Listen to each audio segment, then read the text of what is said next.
We never have seen countries grow at 7, 8, 9, 10% ever in the history of the world. Now, the way that happens is because the enabling effect of the global economy. And the global economy provides two things.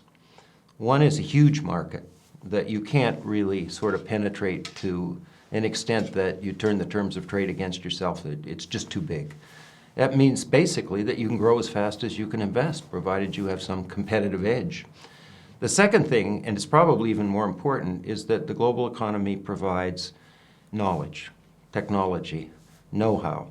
All the things that get learned in an economy over decades and even centuries is being transferred into developing countries at a very high rate. And the combination of those two things, plus a little bit of inbound investment, which is a kind of transmission channel, enables countries to grow at rates that are simply not possible in any other way.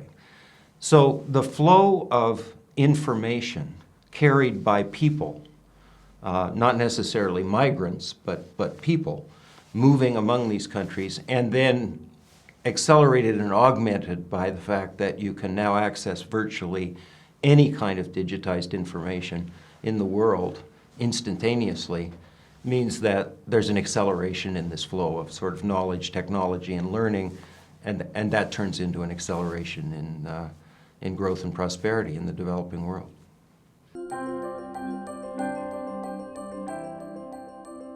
Where does a product like an iPad come from? In the old days, you'd give an answer. It came from country X. That answer is wildly misleading now. The semiconductors come from 3 countries. The assembly is done in a different country. The displays come from another set of countries.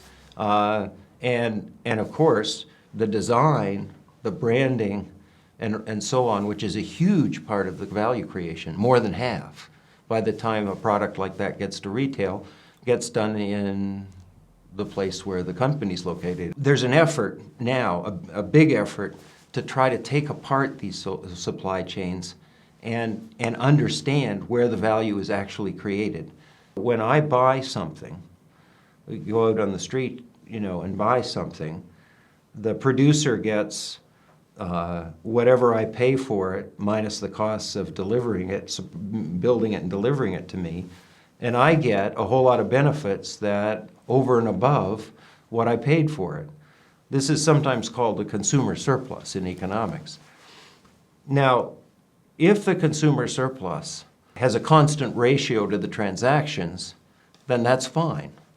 But if the consumer surplus for certain classes of products and services is enormous relative to the cost, then measuring the benefits by looking at the transactions turns out to be a wild underestimate. So, for example, a partial miracle has occurred in the developing world. 10 or 12 years ago, we talked about the digital divide. These countries can't afford to build landlines and all this connectivity and buy the computers and so on. And now we have these little devices, and they're internet connected, and the regulators forgot to regulate the cell phone mobile technology companies, and the private sector kicked in and built the networks, and then somebody kicked some butts and forced the interconnects. And now, for very modest amounts of money, because technology was used to design affordable products, a growing vast majority of people on the planet have access to this digital technology. Now, if you ask yourself the question, if you added up what everybody's paid for these things in India and China and Brazil and so on, did we capture the benefits? That their kids can get at books, that schools have access to libraries that were never there before? I mean, the answer is so clearly no.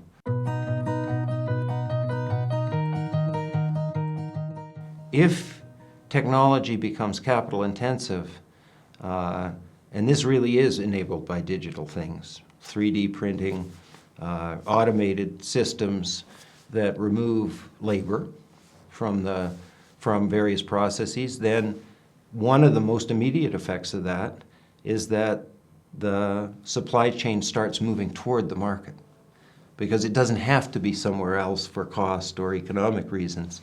The other thing I would mention is that Because the developing countries are becoming big, and China has a particularly important role in this, its economy is evolving very rapidly. It is, in the process of not being the low labor cost assembly place anymore. Although the movement of that economic activity out is delayed by the massive efficiency of the logistics systems in China. But that's going to go somewhere else in the developing world. The bottom line is South-South trade, as it's sometimes called, is becoming an increasingly important part of the story. And if you ask, for most of the developing world, what's the single most important thing that needs to happen for them to thrive? The answer is China succeeds in the middle income transition and sustains the high growth.